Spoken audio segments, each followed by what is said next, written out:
to the Emirates Music Summit. It's my pleasure to be invited, to be part of this wonderful event. Shout out to Straight Up Entertainment and all the families involved in putting this important event together. My name is Saeed. I'm the music journalist for The National, and it's an honor, to be here and sharing the stage with somebody that's, really important, to the scene, both, in how the scene operates, but as well as that, in the UAE. Maz, welcome back. Thank you, bro. Thank you. I was going to introduce you, but, like what you do, you wear so many hats with Def Jam Records, so I thought it'd be great just to kind of begin. How do you define your role? Damn, that's a tough one, man. Yeah, because I have like 5 pages. He does this, and this, Listen, man, I'm just a student, man. That's what I am. I'm a student. You know what I mean? Yeah, I work in the music industry. Before the music industry, I was an artist. I still continue to be an artist while I worked in the music industry. I work as a philanthropist. I have my own promotions company as well. I, do a lot of stuff in the community. So and I travel and I host and I have a podcast. And so there's a lot of things, but, the main thing is that I just want to always grow. You know what I mean? So that's my main thing. The minute that I'm not learning, growing, and evolving, then I'm doing something wrong. Yeah, because, as well, like talking about growth, artist evolution is kind of a very important part of what you do. So with Def Jam, is it like A&R? Is it like, helping artists kind of reach their potential? Well, for Def Jam, if you want the technical term, I do national radio promotions and lifestyle marketing. So we're the front line. We're the ones who, when the artist comes, we're the ones who get them out there first. If you hear them on a radio station doing an interview, we're the ones who set that up. If you hear the new record by them, we're the ones who got it to the DJs. We're the ones who made sure it got played. If you see them at an in-store, we got them there. You see them at a club, we're the ones who facilitated that. Events, campaigns, rolling with them on tour, getting them right, all that. So we basically are the front line for breaking the records, breaking the artist. We're the guys with the machine guns right in the front. And also at the same time, you also help to prepare the artist psychologically, mentally. Because they don't really listen to us. I was gonna say. No, I'm kidding. Some of them listen. Some of them, they don't need psychological preparing. But we do what we can.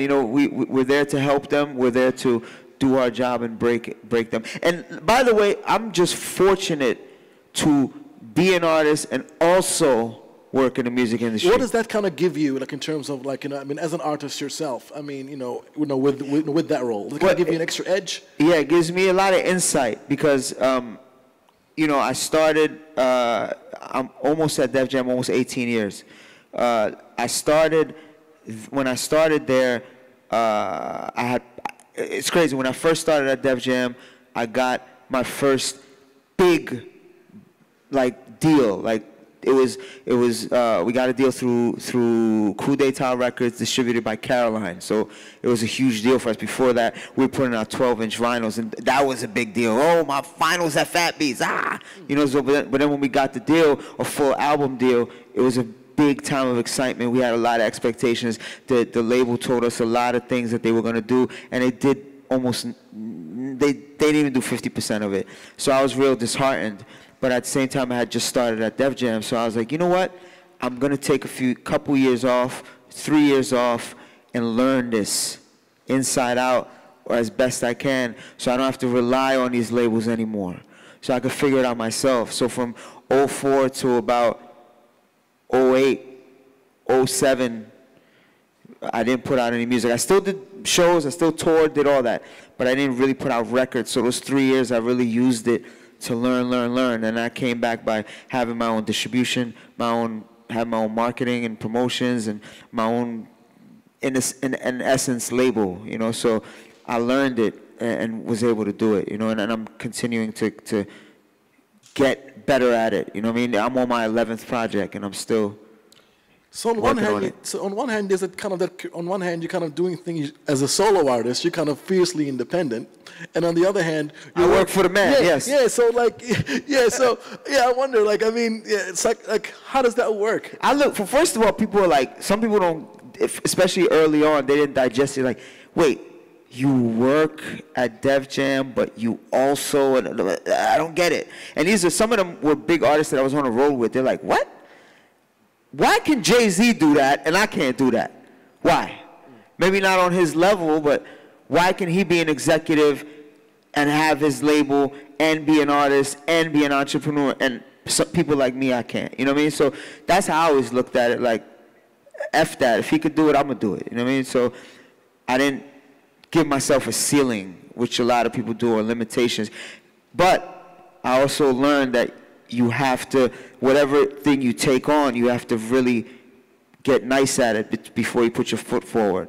And that's why I took those 3 years off, to really hone things and then be able to put out music consistently after that. You know, the interesting thing is, you know, I've been reporting, you know, in this scene, the music scene here in the UAE for like 8 years. And when I first came out, you know, started doing this job, it was still kind of pre-streaming era. So it was still, I mean, the whole aim of the game was to kind of get, you know, get a deal in one of, like, you know, the 2 labels that were based, you know, in the UAE, who kind of covered, you know, the region. But now, you know, with Spotify and, you know, and Anghami and a lot of them coming into the region, people now we're kind of entering, like, you know, a post-record label world. I mean, do you kind of feel, I mean, as someone who kind of works within that, you know, within that industry, I mean, are labels important now? Like, I mean, there's a lot of artists, you know, aspiring artists here. Do you think that they should still even think about, you know, joining a label? My advice to independent artists when it comes to that has always been, your career is a freight train, right? Keep putting, so the old school freight trains when they first made the railroads, you know what I'm saying? And in the 1800s, and you got to keep putting coal.